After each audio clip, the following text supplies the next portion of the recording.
Bismillahirrahmanirrahim. Assalamualaikum kepada Prof.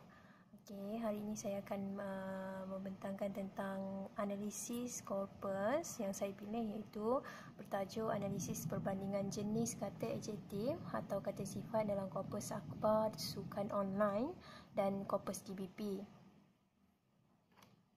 Okey, sebagai pengenalan, kata adjektif atau kata sifat ini menurut Zabar, beliau membahagikan kata adjektif ini kepada dua jenis, iaitu kata sifat yang merujuk kepada sifat nama dan sifat kata kerja. Menurut Abdul Hassan pada 2020 menyatakan juga turut mempunyai pendapat yang sama dengan Zabar, iaitu kata sifat ini boleh dibahagikan kepada dua jenis, iaitu kata sifat nama atau kata adjektif yang merujuk kepada kata kerja, sifat kepada kata kerja. Okey, namun menurut Asmah Haji Omar pada tahun 1980 pula menyatakan penjenisan ini pula mempunyai kaitan dengan fungsi kata dalam ayat yang digunakan, yang mana Asmah Haji Omar membahagikan kata sifat ini kepada 11 jenis yang berbeza, dengan pandangan lain seperti Liao Yongfang berpendapat bahawa kata adjektif ini mempunyai 5 jenis kata yang bergantung pada aspek-aspek tertentu. Berdasarkan pendapat-pendapat yang diberikan ini, maka saya memilih untuk mengkaji jenis kata adjektif ini bagi melihat apakah jenis kata adjektif yang digunakan dalam korpus akhbar sukan berbanding kata adjektif yang digunakan dalam korpus DBP, yang mana kita adakah ianya dipengaruhi oleh teks yang diberikan, sama ada itu merupakan teks formal atau tidak formal, yang mana adakah fungsi teks itu mempengaruhi jenis kata yang dipilih dalam penulisan akhbar tersebut.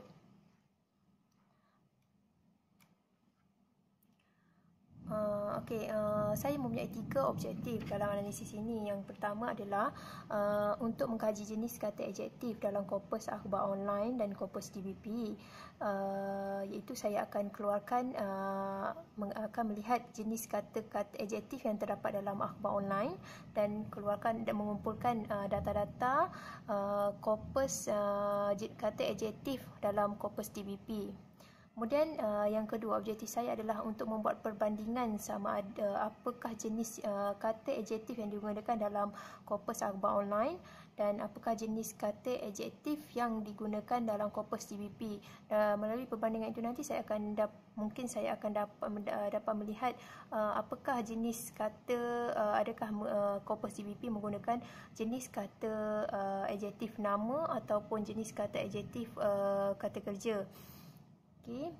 Dan mungkin objektif saya yang ketiga adalah dapat mengetahui faktor-faktor penggunaan kata, jenis kata adjektif dan kata DBP, yang mana apakah pengaruh-pengaruh yang mempengaruhi penggunaan kata adjektif tersebut. Okey, dalam analisis ini saya juga merujuk beberapa kuasa ilmu yang telah membuat tentang kata adjektif, seperti Aisyah Asy'ari pada 2004. Kajiannya adalah tentang kata adjektif bahasa Melayu, bahasa Arab, iaitu dia membuat satu kajian perbandingan bahasa ibunda dan bahasa Arab, yang mana beliau memilih kajian ini disebabkan oleh dikatakan bahasa kata adjektif dalam bahasa Arab mempunyai pelbagai kata adjektif dalam bahasa Arab. So dia nak membuat perbandingan sama ada dalam bahasa Arab itu apakah jenis kata adjektif yang digunakan berbanding dengan kata adjektif yang digunakan dalam bahasa Melayu. Mungkin di situ ada terdapat persamaan atau perbezaan yang tertentu. Untuk Zabar pada tahun 1954 juga turut membuat kajian tentang jenis ini, dan dia dapatan yang diperolehi adalah kata adjektif ini, jenis kata adjektif yang digunakan ada dua, iaitu yang menerangkan tentang nama dan juga menerangkan tentang kerja. Sebagai contoh, dia yang menerangkan, yang diperolehi dalam kajiannya adalah dia menerangkan tentang kata nama, contohnya budak kecil, baja baharu, anjing itu garang dan sebagainya. Budak itu merujuk kepada kata nama dan kecil itu merujuk kepada adjektif yang dikatakan kata adjektif kata nama. Abdullah Hasan 2002 pula menyatakan dalam kajiannya tentang benda yang sama juga, tentang jenis kata sifat, yang beliau juga mempunyai pendapat yang sama dengan dengan Zakbar tadi, yang mana bahawa dikatakan didapati bahawa kata sifat akan menceritakan tentang sifat benda kata nama dan sifat perbuatan kata kerja.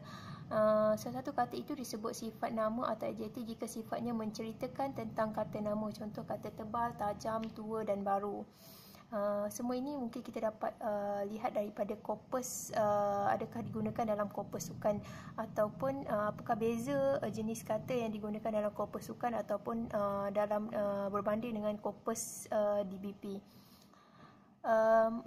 Yang keempat, kajian yang dilakukan oleh Goriscraft 1976 juga turut mengkaji tentang jenis kata adjektif dan berpandangan bahawa kata adjektif ini bukan menjelaskan keterangan nama. Dia tidak bersetuju dengan apa yang dikaji oleh Abdullah Hasan dan apa yang diperolehi dalam kajian Zakbar.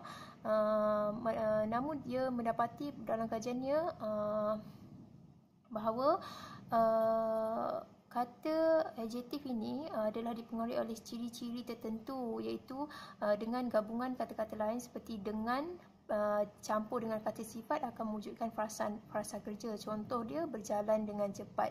Itu tidak menerangkan pada kata nama, tetapi ia merujuk kepada frasa kerja.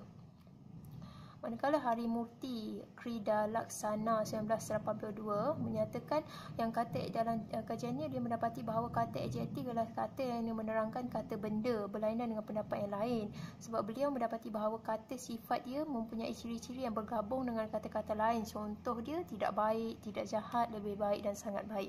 So daripada kesemua kuasa ilmu serta apa yang saya dapati daripada pengumpulan pembinaan korpus, saya dapati terdapat penggunaan kata-kata adjektif dalam laporan sukan, dalam akhbar online. Penggunaan kata adjektif itu ada digunakan dalam akhbar. Cuma kita perlu, saya ingin mengkaji dan menganalisis jenis kategori apa yang digunakan dalam korpus akhbar sukan berbanding dengan korpus DBP. Dari situ saya boleh membuat perbandingan dan memperoleh jawapan apabila selesai analisis nanti. Itu saja untuk cadangan usul kajian yang akan saya buat untuk tugasan analisis korpus.